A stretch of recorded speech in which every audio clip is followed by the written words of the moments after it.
Hello everybody, welcome back to Screenstars. I'm here today to bring you my review for the 2023 found footage horror sequel, Hell House LLC Origins, The Carmichael Manor. The film is written and directed by Stephen Cognetti and it stars Bridget Rose Perotta, Destiny Lalani Brown and James Liddell. Now the film focuses on a character called Margot, who is, she's like a cold case investigator. She likes to go to places that are supposedly haunted and film and all this kind of stuff. And she wants to investigate the Carmichael Manor. It's got this pretty dark history of a family that lived there. Lots of deaths involved, so on and so forth. She takes her girlfriend with her, Rebecca, and her brother, Chase. And they spend 5 nights at the Carmichael Manor. It obviously has a dark past, a dark history. It has a connection to the Abaddon Hotel, and some freaky stuff start happening. And they have then a fight for survival on their hands. Right, what are my thoughts on Hell House LLC Origins, The Carmichael Manor? Well, I've enjoyed all the other Hell House films, especially the first one. The first time I saw that years ago, it was for a review that I did over at the Geek Legion of Doom channel. One of my early reviews that I did there, and it was really a very impressive found footage film, very effective. The director's cut is better than the original version. The director's cut shows more, so if you've never seen Hell House LLC, seek out the director's cut rather than the original cut. The 2 sequels were fine. They got progressively worse, I think you could say, but they're all very watchable, I suppose. So I wasn't really sure what to expect with this. Now, being that it's come from the same writer and director that brought us the other 3 Hell House films, I had high hopes because he's kind of kept his hands on this franchise, if you like. And he has delivered here absolutely, almost, I think, to the level of the first one. Not just, but it isn't a million miles away. I mean, I found this really effective and really brilliantly done. I mean, anyway, I love found footage films anyway, and again, many of you that follow my content know this. And for such a simple concept, it's not an easy thing to get right.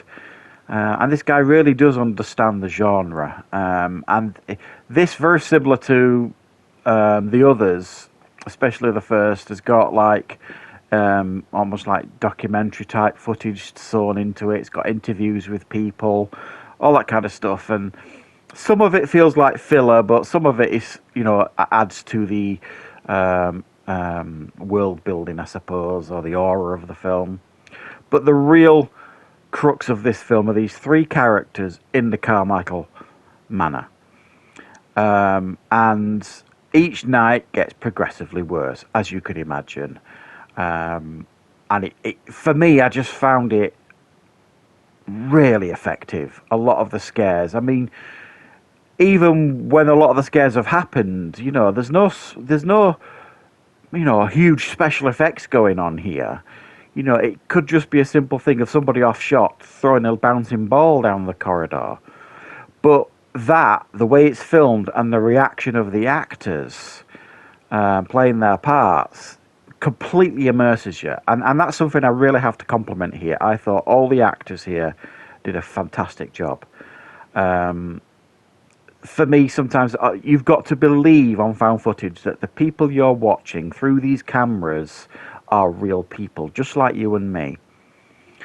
And it just works because when scary things start happening, the sheer terror that is portrayed through that camera in this film gives you shivers. It sends you cold because you can just sense the absolute terror.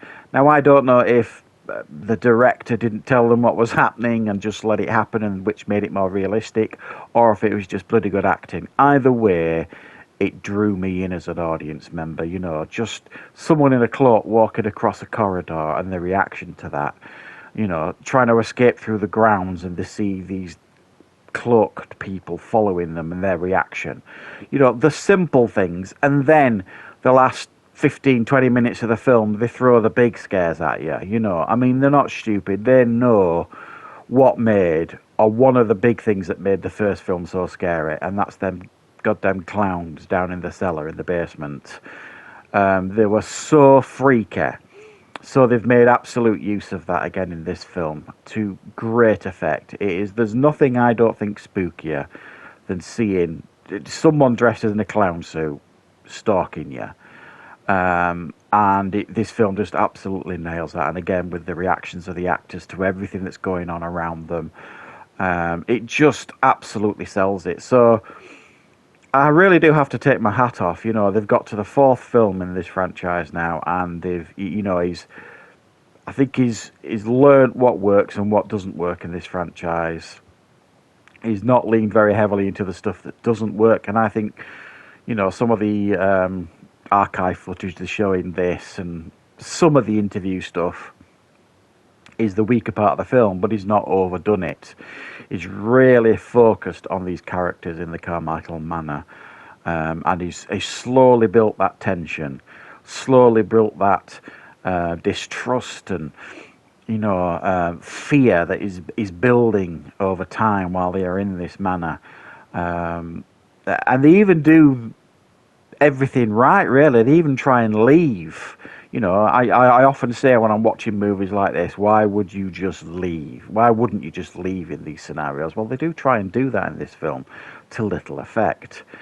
So I thought it was an impressive entry into the franchise. It still distresses me that I can't get hold of the Hell House films on Blu-ray.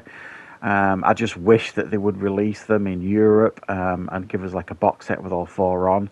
I would buy them in a heartbeat because I just think, you know, they're all very watchable. The first one and the fourth one for me are the best, but the other two are certainly very watchable as well.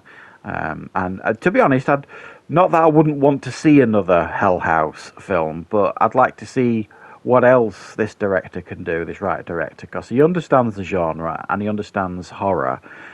So I'd like to see obviously more found footage from him, but I would also like to see what else he's got up his sleeve in regards to horror films.